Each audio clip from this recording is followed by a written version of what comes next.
C'est une semaine marquée par l'arrivée à Damas de plusieurs délégations internationales. À l'instar de la France, du Royaume-Uni et de l'Allemagne, les émissaires américains sont arrivés ce vendredi 20 décembre dans la capitale syrienne. Une première en 13 ans. Objectif, rencontrer les nouvelles autorités du pays, dont l'homme à la tête de ces transitions, Ahmed al-Shara, alias Abou Mohamed al-Joulani, de son nom de guerre. Par ces échanges, Washington dit vouloir renouer un dialogue avec Damas et retrouver la trace de citoyens américains disparus dans le pays. Des échanges qui semblent avoir été plus que fructueux, puisqu'à l'issue des entretiens, la responsable du Proche-Orient au sein du département d'État américain, Barbara Leaf, a fait dans la foulée une annonce quelque peu surprenante. Les États-Unis ont levé la prime qui pesait depuis longtemps sur le dirigeant d'Ayat Tahrir al-Sham, organisation autrefois liée à Al-Qaïda et reconnue comme terroriste par Washington en 2018. Cette première réunion s'est bien passée. Nous allons juger sur les actes et pas seulement sur les paroles. Sur la base de notre discussion, je lui ai dit que nous arrêterions de mettre sa tête à prix. Il n'en a donc pas fallu beaucoup pour que les États-Unis reconsidèrent leur position à l'égard d'Abou Mohamed al-Joulani. Si cette décision pourrait paraître hâtive, il n'en est rien, puisque Washington a à plusieurs reprises confirmé avoir été en contact direct avec des groupes rebelles en Syrie, dont HTC, et ce bien avant l'éviction d'Assad, le 8 décembre dernier. La chef de la diplomatie européenne a affirmé envoyer un haut représentant à Damas pour prendre contact avec ce nouveau gouvernement. Est-ce quelque chose que vous voudriez faire compte tenu du statut d'organisation terroriste et des sanctions en place?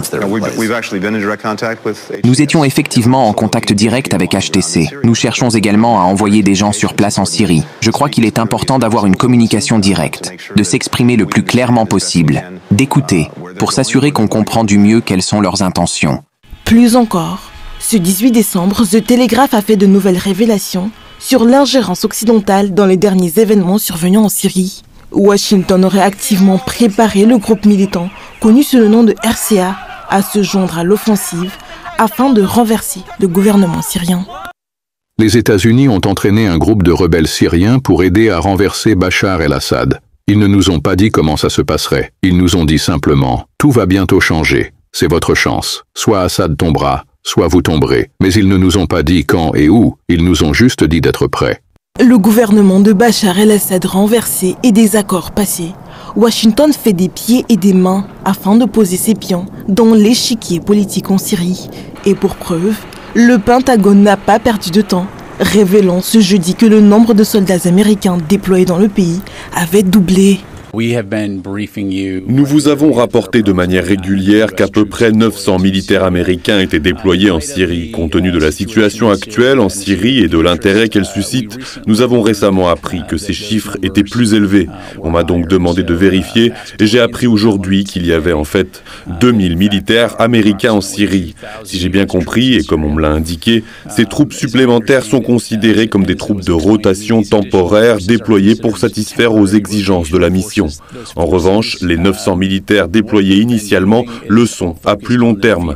Ces forces se focalisent entièrement sur la mission visant à éliminer l'État islamique. Les États-Unis ne sont pas les seuls à nouer des liens avec les autorités de la transition. Le Conseil des droits de l'homme de l'ONU a annoncé ce vendredi qu'une équipe d'experts se rendra en Syrie dans les prochains jours, une première depuis de nombreuses années. Pendant ce temps dans le pays, des Syriens se sont rassemblés sur la place centrale de la capitale en soutien au nouveau gouvernement. Si jusqu'à présent la transition en Syrie s'est déroulée de manière plutôt fluide, la question de l'instauration d'un État démocratique et multiconfessionnel reste l'une des principales inquiétudes de beaucoup de citoyens syriens.